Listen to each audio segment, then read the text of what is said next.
Messieurs, bonsoir. Dans cette nouvelle séance ou dans cet nouvel épisode, nous continuerons le thème intitulé La communication de l'information. Dans la séance passée, nous avons traité, analysé, discuté les deux sous-thèmes intitulés Les types de communication et les réseaux de communication. Or, dans cette nouvelle séance, nous traiterons, nous nous familiarisons et nous étudierons le dernier sous-thème intitulé l'apprentissage organisationnel, c'est-à-dire en langue arabe, التعلم النظامي أو التنظيمي. Donc, l'apprentissage organisationnel.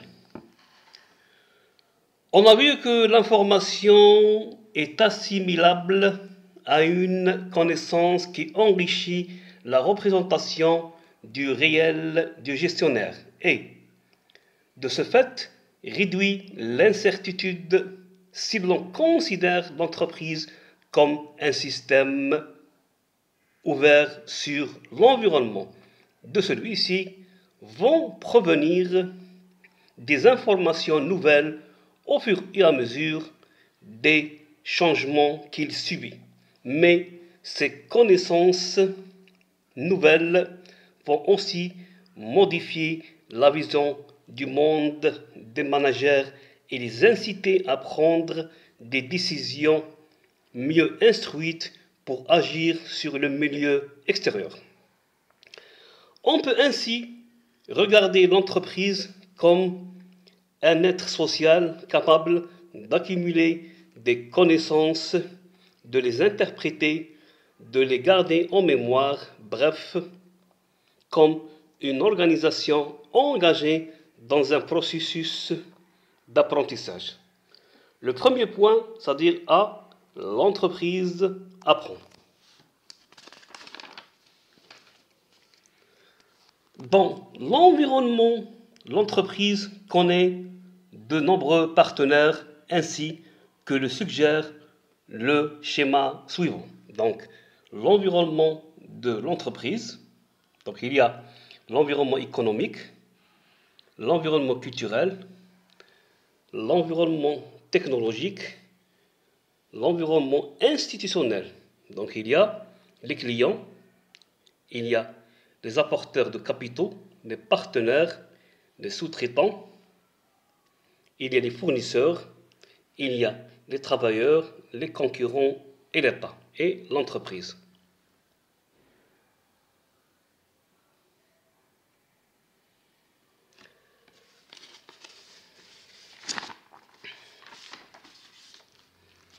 Des rapports entre la firme et son environnement résultent trois catégories de flux d'informations. Premièrement, des informations qui ont pour origine les transactions effectives, réelles, entre l'entreprise et ses partenaires. Par exemple, les ventes, les achats, les relevés bancaires, les contrats, etc.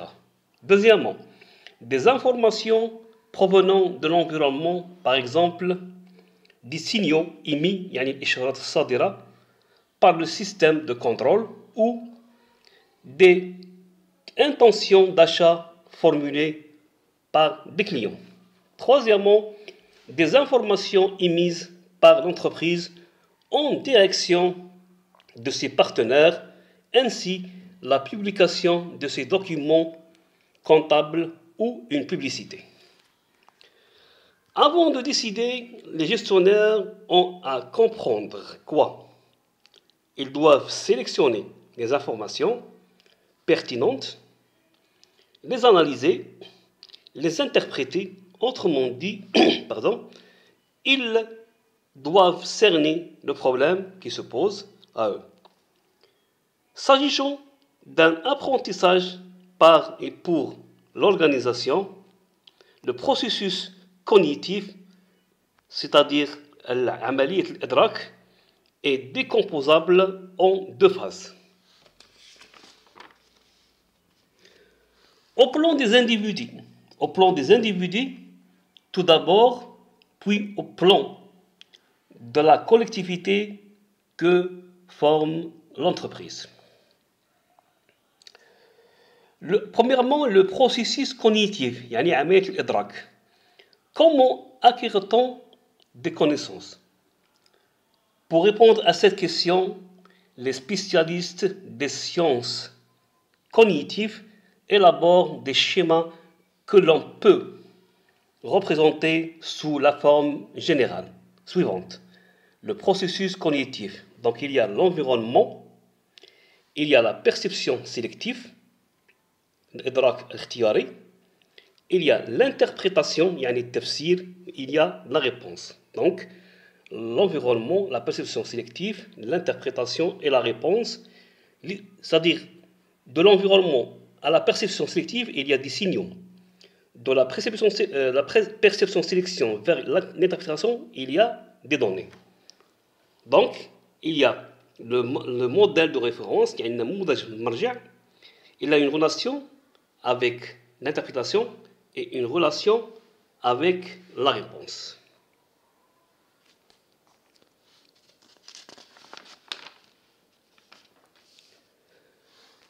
Deuxièmement, les représentations partagées.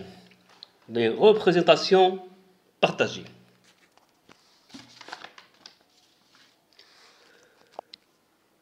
Chacun d'entre nous percevons et interprétons les stimuli de l'environnement selon ses propres acquis ou sa propre vision du monde. On risque de compter autant de représentations du réel que de gestionnaires. Tout le problème pour l'organisation, si l'on veut obtenir une vue cohérente de l'environnement, consiste alors à rendre aussi large que possible la représentation partagée. Donc il y a un petit schéma, il y a la représentation de X, il y a la représentation de Y, il y a c'est-à-dire représentation partagée. La représentation partagée, il y a l'environnement. Donc la représentation de X, la représentation de Y, il y a la représentation partagée, il y a ici l'environnement. Donc c'est la figure de la représentation partagée.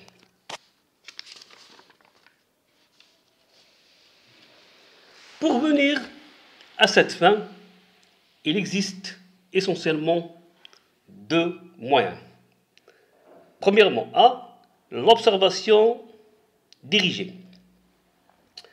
Pour un nombre d'événements ou d'objets, on met en place une grille de lecture collective qui a pour but d'harmoniser les représentations individuelles et de fournir aussi une vision homogène. Par exemple, dans le groupe de distribution au printemps, les acheteurs disposant d'une situation mensuelle qui prend en compte les ventes de la période, les achats, les stocks, les taux de marge, la démarque connue, la marge brute. Chacun possède donc les mêmes instruments d'effet. B. La coordination.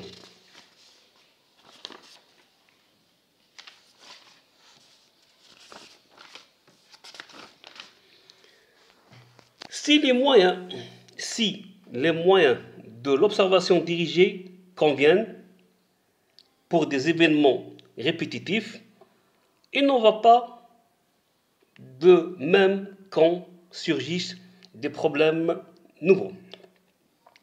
La solution la plus couramment adoptée consiste alors à réunir les gestionnaires concernés afin qu'ils s'entretiennent des difficultés et qu'ils envisagent une solution. Par exemple, le mauvais temps enregistré au mois de mai impose chez Orangina de réunir les responsables du marketing, de la production, les cadres financiers pour faire face à l'alourdissement des stocks et aux problèmes de trésorerie prévisibles.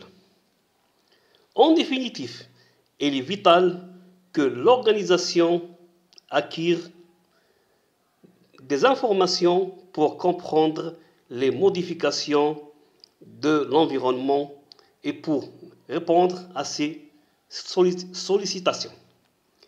Mais il est recommandé d'éviter de mettre en place un processus d'acquisition d'informations lourd et coûteux.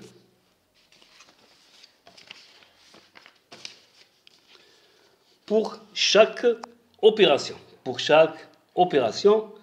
autrement dit, il convient de se doter d'une mémoire. B. L'entreprise mémorise. Les organisations, les entreprises ne sont généralement pas éphémères. Leur vie s'étale dans le temps, au fur et à mesure que s'enrichit leur expérience, elles emmagasinent de la connaissance. A1. La mémoire organisationnelle, on définira ce concept comme un système de traitement de l'information qui aide à acquérir, à stocker et à retrouver l'information au moment opportun. Pareille information porte soit sur des événements, par exemple l'apparition de nouveaux fournisseurs en Asie du Sud-Est, la cessation d'achat de viande de bovins provenant d'Angleterre chez Leclerc.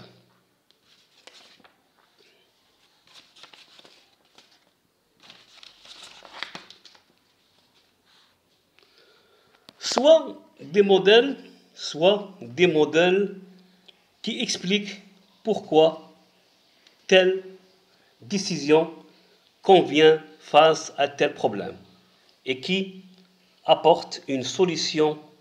Par exemple, le moment de faire une campagne de promotion lors du lancement d'un nouveau produit. Deuxièmement, le recours à la mémoire organisationnelle et ses limites. Donc, le stockage de l'information dans la mémoire de l'organisation est fort utile pour tous les problèmes qui se posent de manière identique. C'est la solution ancienne à convenue, il suffira simplement de la répéter. Pour les problèmes analogues et non pas identiques, la solution ancienne est encore utilisable au prix d'une légère adaptation. En outre, l'expérience acquise et retenue aide souvent à perfectionner les procédures de résolution face à un problème nouveau mais proche de certains déjà résolus.